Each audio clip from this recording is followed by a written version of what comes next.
Merci Madame Dollfus de me permettre de prendre la parole. Merci aux organisateurs des JPJAD, aux trois présidents aussi, mais merci à Madame Bloch.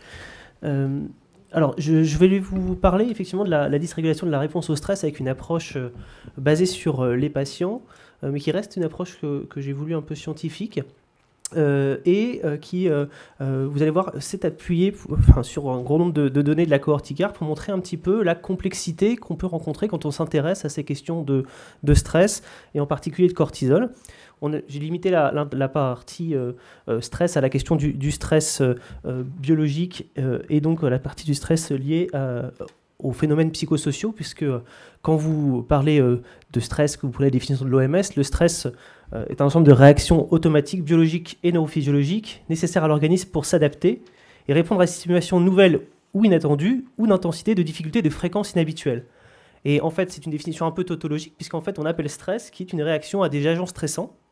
Donc finalement, on a couvert un panel large quand on parle du stress. Et en neurobiologie, si on peut reprendre par exemple ici une définition qui était donnée par notre collaborateur portugais Sousa, c'est une réponse cérébrale à une demande ou un challenge, à un défi, avec cette notion que finalement on est dans des stresseurs qui sont soit réels, soit aussi des stresseurs qui sont perçus, et qu'en fonction de l'individu, en fonction de sa vulnérabilité, il peut attribuer une valeur différente au stress, avec une notion aussi qui est la notion que la dynamique temporelle joue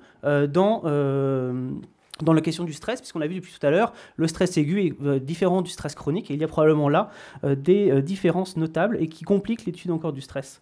Et puis aussi, l'intensité du stress est probablement médiée par notre patrimoine génétique. On n'est pas tous, par exemple, phobiques pour les mêmes choses. Par exemple, la transmission de la phobie aux piqûres de sang est déterminée par un certain nombre de patrimoines génétiques où il y a des familles de gens qui ont peur d'être prélevés.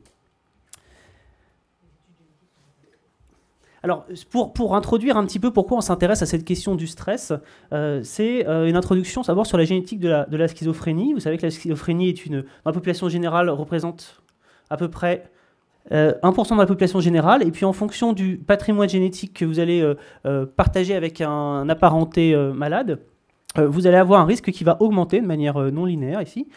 Et donc, en fonction, par exemple, si vous arrivez à 100% de patrimoine génétique partagé, c'est-à-dire que ce sont des jumeaux monozygotes qui ont le même patrimoine génétique, vous avez un risque sur 2 d'être atteint de la schizophrénie, mais ce n'est qu'un risque sur 2. C'est-à-dire que vous avez encore 50% de gens qui ne développeront pas de schizophrénie en ayant pourtant le même patrimoine génétique qu'un individu schizophrène. Et donc, ça prouve bien qu'il y a une part importante qui est laissée aux facteurs environnementaux, d'où la naissance d'un modèle très partagé dans la communauté scientifique, qui est la question du modèle gène-environnement. Alors ici, pour reprendre un peu une étude qui a été publiée dans Nature, vous voyez que par exemple, chez les gens qui ont des antécédents génétiques, donc G+, ici, ou les gens qui n'ont pas d'antécédents génétiques G- ici, vous voyez que il y a un effet combiné entre le fait d'avoir un apparenté qui est atteint de maladies psychiatriques, de schizophrénie, et croisé avec le risque d'être schizophrène qui est lié à la vie en milieu urbain. Donc finalement, vous voyez que ici, chez les gens qui n'ont pas d'apparenté malade, le risque, quand on vit en ville, est beaucoup plus faible que celui qui a la double conjonction des facteurs. Alors, on peut faire ça sur un grand nombre de facteurs épidémiologiques, soit des facteurs prénataux qui sont le stress vécu chez la mère, qui sont probablement des agents infectieux, et puis tout un tas de facteurs postnataux, ici le cannabis par exemple, mais aussi le traumatisme dans l'enfance, la question de la vie en milieu urbain, et la question d'une position minoritaire en termes de groupe social. C'est comme ça qu'on explique que l'immigration de population soit des facteurs à risque, des facteurs environnementaux à risque de développement de maladies psychiatriques. On voit que ici dans ces listes de facteurs environnementaux, le traumatisme, la vie en milieu urbain et la position du groupe social sont 3 facteurs psychosociaux qui peuvent être liés à la question du stress et à la question de la biologie du stress de manière plus large, puisque juste un graphique pour reprendre un petit peu ce que disait en première communication Julie, vous avez une sécrétion de différentes hormones au sein de l'axe corticotrope, avec une régulation ensuite par le cortisol négatif sur la sécrétion ici de CRH, ADDH, mais aussi d'ACTH. Et donc en fait, il y a au sein de cet axe corticotrope une sorte de régulation qui se fait. Et les études en psychiatrie se sont attachées à essayer d'identifier des anomalies dans différents marqueurs ici hormonaux, avec une nette prédominance des études qui s'intéressent à la question du cortisol. Alors, ce cortisol, il a justement changeant au cours de la journée.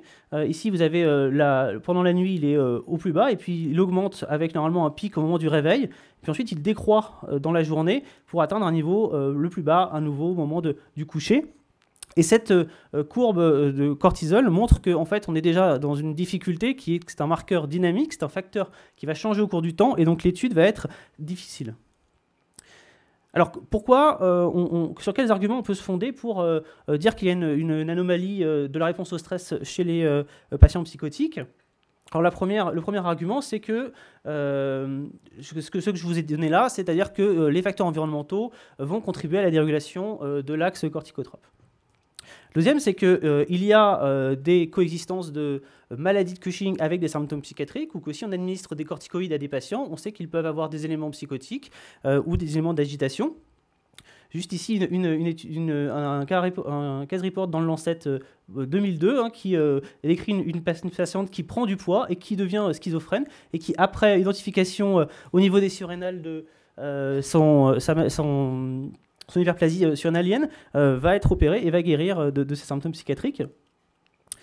Ensuite, dans les autres arguments, il existe une relation synergique entre le cortisol et les circuits dopaminergiques. Ça, Julie en a parlé, mais par exemple, dans cette étude qui a été faite en 2012, ici vous avez des sujets sains, ici des sujets à risque de devenir schizophrènes, et puis ici des schizophrènes. Vous voyez que la réponse au cortisol n'est pas la même en réponse à une tâche stressante qui était en fait, c'était une tâche de calcul mental tout en passant une IRM. Et en fait, le sujet a beau donner la bonne réponse, on lui fait croire qu'il a donné la mauvaise réponse, ce qui induit un stress au cours de la passation. Et en fait, cette différence de cortisol au cours du temps est directement en lien avec ici la sécrétion de dopamine chez les sujets. Ici vous voyez qu'il y a une sorte de relation dose-effet au sein du striatum. Ensuite, le plus gros argument sur lequel se sont basées les études sur le taux de cortisol, c'est qu'on a constaté que chez les patients, il y avait une dérégulation de la sécrétion de cortisol, et puis que les traitements, à l'inverse, pouvaient diminuer le taux de cortisol que présentaient les patients. Alors les données sont assez connues et sont assez larges aujourd'hui. Par exemple, sur cette méta-analyse ici, vous voyez qu'il y a un grand nombre d'études qui sont listées ici, donc chez les patients schizophrènes, avec ici un effet significatif.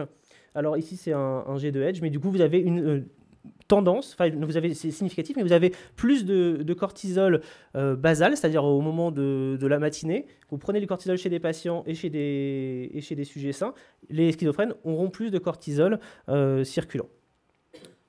Et vous voyez que vous avez un effet assez faible. Et puis surtout, vous avez un effet qui peut se retrouver dans d'autres pathologies. Et donc là, c'est comparé des bipolaires et des sujets contrôle. Et donc vous avez à peu près le même effet. Et en fait, quand on compare par exemple des schizophrènes et des troubles bipolaires, on n'a plus du tout aucune différence. Donc il y a une émergence comme ça d'un certain nombre de raisonnements autour du cortisol de manière catégorielle. Et finalement, on se rend compte qu'en fait, il y a un grand nombre de choses qui sont partagées à travers les maladies psychiatriques. Et ce qui peut d'ailleurs nous convenir, puisque dans les sujets à risque qu'on suit, certains vont évoluer vers des troubles bipolaires, d'autres vers des schizophrénies, d'autres vers des pathologies plutôt dépressives. Et donc finalement, il y a une sorte de continuum comme ça qui émerge en tout cas sur le plan biologique. Et autre difficulté dans la question du cortisol, c'est que ici vous voyez qu'on n'est plus sur un temps fixe où on prélève le patient une fois dans la matinée et on fait des différences avec des sujets sains. Ici, on fait de la réactivité au stress. Et ici, donc, vous avez des sujets sains qui vont avoir une augmentation de leur taux de cortisol au cours d'une tâche stressante. Et puis, vous voyez que ici, sur des gens qui ont une psychose, vous allez avoir un espèce d'écrasement de la courbe. Et donc, il y a aussi une réactivité au stress qui est anormale dans cette pathologie psychiatrique. Ici aussi, ça c'est des méta-analyses pour la réactivité au stress. On voit qu'il y a une moindre réactivité au stress chez les sujets schizophrènes. La question essentielle, quand on voit des anomalies biologiques de ce type-là, c'est de se poser la question de savoir si c'est une cause, une conséquence, un épiphénomène. Finalement, on pourrait très bien imaginer qu'un sujet qui expérimente des symptômes psychotiques puisse ressentir un certain stress lié à ces symptômes, et que finalement, on ne mesure que le stress ressenti par le sujet parce qu'il a ces symptômes-là ou qu'il a du mal à s'insérer dans un groupe social. Mais une autre hypothèse serait que les modifications de la cortisolique puissent préexister à la psychose. À ce moment-là, on va les regarder chez des sujets à risque, chez des sujets premier épisode. Et si on a une préexistence de ce phénomène-là, on peut avoir des arguments pour penser que possiblement il y a quelque chose ici qui joue un rôle un peu de facilitateur ou de trigger de la transition psychotique. Alors, bon, ça c'était juste pour rappeler les différentes cliniques avec ici les sujets à risque qu'on appelle UHR, ultra high risk, et puis ici les gens qui ont des premiers épisodes psychotiques, first épisode psychosis, FEP, et puis après la psychose déclenchée. Et donc ça c'est un peu pour reprendre les questions du modèle de clinical staging, c'est-à-dire que vous avez différentes phases comme ça, et puis ensuite on peut imaginer que plus la phase de la maladie est grave, plus vos anomalies biologiques vont être marquées. C'est une hypothèse qui est plausible. Et donc, si on suit cette hypothèse, à ce moment-là, le cortisol devrait suivre cette évolution-là, devrait s'aggraver entre les différentes phases de la maladie s'il y avait un lien quelconque avec la maladie. Alors, pour ça, on a utilisé les données de la cohorte ICAR que décrivait Alice Aupetit ce matin. Donc, c'est une cohorte multicentrique dont Sainte-Anne est promoteur, qui est longitudinale, et qui regroupe plus de 300 sujets. On n'a pas des taux de cortisol pour tous ces sujets-là. On a à peu près 170 données de cortisol exploitables. Et puis, on s'est, dans un premier temps, cantonné à extraire des données, on va dire basales, c'est-à-dire au moment de la matinée, le sujet arrive, il n'est pas dans une phase de réveil, il n'est pas dans une phase de stress, et on prélève le cortisol par des salivettes plutôt que par des prises de sang, parce qu'il peut y avoir un stress lié aux prises de sang. Ici, un peu les résultats. Donc, vous voyez, 93 sujets à risque, 52 contrôles, 24 sujets qui ont déjà fait un premier épisode psychotique. Vous voyez ici la moyenne du cortisol, ici les déviations standards. Vous voyez que d'emblée, ici, on n'est pas dans un résultat significatif.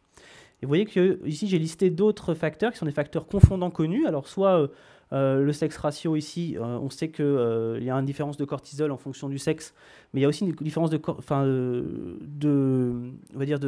sexe dans les maladies psychiatriques, puisqu'il y a plus d'hommes atteints de schizophrénie que de femmes. Il n'y a pas de différence au niveau de l'âge ici, mais l'âge peut jouer sur le cortisol. Et puis, il y a la question des traitements que prennent les individus et la prise de cannabis également. Et puis, probablement, un effet de l'heure de prélèvement du cortisol, puisque c'est un facteur dynamique. Alors, ça, c'est juste pour montrer un peu le type de choses qu'on peut avoir quand on traite des patients. Ici, les sujets à risque ne sont pas traités, donc ils ont un taux de cortisol qui est plus élevé que des sujets contrôle ou que des sujets à risque qui sont traités. La question du cannabis aussi qui modifie en fait on va dire la courbe de cortisol au cours de la journée. Il y a tout un tas d'autres facteurs confondants qu'on n'a pas pu lister et récupérer dans la cohorte ICAR, notamment la question du cycle hormonal chez la femme, la question de réguler la prise alimentaire ou en tout cas de prévoir une alimentation spécifique avant les prélèvements, et puis la question des traumatismes dans l'enfance, avec l'idée que peut-être, quand on a expérimenté des stress dans l'enfance importants, il y a une sorte de désensibilisation, en tout cas de modification de la régulation du stress qui se fait, et que probablement on fait le lit de maladies psychiatriques ultérieures. En revanche, on a essayé d'identifier des facteurs de confusion qui sont plus liés à la question du cycle nictéméral, puisque ça nous semblait être un facteur important de confusion qui n'était pas forcément listé dans la littérature, et pour lesquels on avait 110 patients qui avaient la chance d'avoir eu 4 mesures au cours de la journée, au réveil, à 9h le matin, le midi et à 5h l'après-midi. Alors, pour vous montrer un peu les graphes, ça c'est la représentation de l'ensemble des individus qu'on a réaxé en fonction de leurs heures de prélèvement. Donc là, on ne voit absolument rien, parce que évidemment, toutes les courbes se superposent. Et quand on fait des modèles d'équation structurelle, et je remercie au passage Yannick Morvan qui m'a aidé à comprendre ça, quand on fait des modèles d'équation structurelle, en fait, on obtient, si on simplifie de manière linéaire, 3 profils de cortisol au cours de la journée, soit des gens qui vont avoir une diminution du cortisol, ce qui est un profil ici en bleu qui est normal, c'est-à-dire que c'est des sujets qui sont tout à fait dans un profil classique avec un pic la nuit et puis une diminution dans la journée. Vous avez des sujets qui vont avoir ici un écrasement de la courbe, c'est-à-dire des sujets qui sont aréactifs au cours de la journée. Et puis vous avez une autre catégorie de patients ici en rouge qui ont une augmentation au cours de la journée. Et d'ailleurs, il y a des facteurs confondants, puisque on n'arrive pas il n'y a pas de différence entre les patients, les contrôles, les sujets à risque entre ces trois courbes. Par contre, il y a des différences de sexe. Par exemple, il y a beaucoup plus d'hommes qui ont ici une courbe qui monte au cours de la journée. Et probablement qu'on est en train de mesurer ici des décalages de phase, c'est-à-dire des gens qui se réveillent en fait à des heures où ils devraient dormir et inversement. Et donc, en fait, ça, c'est un autre facteur de confusion évident, puisque quand on mesure le cortisol à 9 heures, on n'est pas tous levés à la même heure, on n'est pas tous au même stade de sécrétion de cortisol. Alors, du coup, ça nous conduit à avoir des résultats non significatifs dans la corticare, même si on corrige par tous les facteurs de confusion, probablement parce qu'il y a d'autres facteurs de confusion qui ne sont pas contrôlés dans l'environnement. Et donc, une des façons qu'on avait ensuite de poursuivre ce travail, c'était de compléter ces données-là par une analyse, par une méta-analyse des données de la littérature. Alors pour ça, on a fait des contrôles versus des sujets à risque, des contrôles versus des sujets premier épisode, et puis on a essayé de comparer des sujets à risque avec ceux qui ont fait des premiers épisodes psychotiques, sachant que dans les données de la littérature, il y a uniquement notre cohorte qui permet de faire cette comparaison. Il n'y a pas d'autres éléments publiés qui permettent de comparer directement les à risque et les premiers épisodes.